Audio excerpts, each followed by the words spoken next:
Kisah pertempuran sengit Pattimura hadapi perwira Belanda.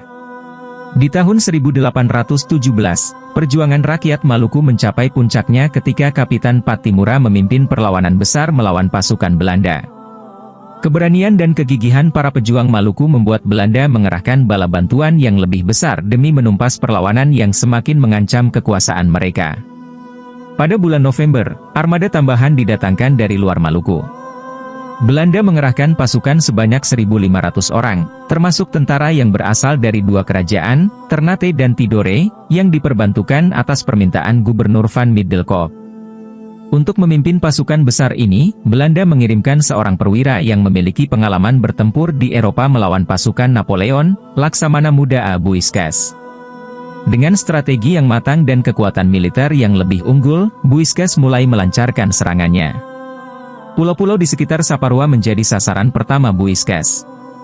Dengan armada besar, kapal perang, dan benteng-benteng yang diperkuat meriam, pasukannya berhasil menekan perlawanan rakyat Maluku. Di situ, pertempuran sengit terjadi di bawah komando Mayor Maya. Kapitan Ulupaha, salah satu panglima Pattimura, bersama pasukannya terpaksa mundur ke Seram dan bertahan di bekas benteng Belanda di Luhu.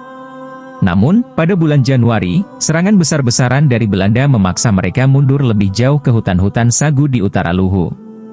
Belanda terus mengejar pasukan Kapitan Ulupaha, bahkan memperkuat serangan dengan pasukan tambahan dari Manipa dan Boano. Kapitan Said, seorang pejuang tua yang selalu dipikul dengan kursi oleh para pengikutnya, tertinggal saat pasukannya diserang dan akhirnya tertangkap oleh Belanda. Setelah menduduki Hitu, pasukan Belanda yang dipimpin Mayor Maya bergerak menuju Haruku, dibantu oleh meriam dari kapal perang dan benteng Zeelandia. Pasukan pejuang di desa Islam Pelau terpaksa mundur ke hutan, karena tidak mampu menghadapi keunggulan strategi Buiscas. Belanda kemudian melanjutkan serangannya ke Hulaliu. Hujan tembakan meriam memaksa pasukan pejuang di sana mundur, dan dari Hulaliu, Buiscas mengirim pasukan kecil yang terdiri dari orang-orang Alifuru, Ternate, dan Tidore untuk menyergap pasukan Pattimura yang mundur ke Aboru melalui hutan dan pegunungan. Dengan strategi ini, Belanda berhasil mengepung pasukan Pattimura dari berbagai arah. Pertempuran berakhir dengan kehancuran beberapa desa penting di Haruku, seperti Pelau, Rohomoni, Kabau, Hulaliu, dan Aboru. Para pemuda pemberani yang berjuang mempertahankan tanah air mereka gugur satu persatu di medan pertempuran.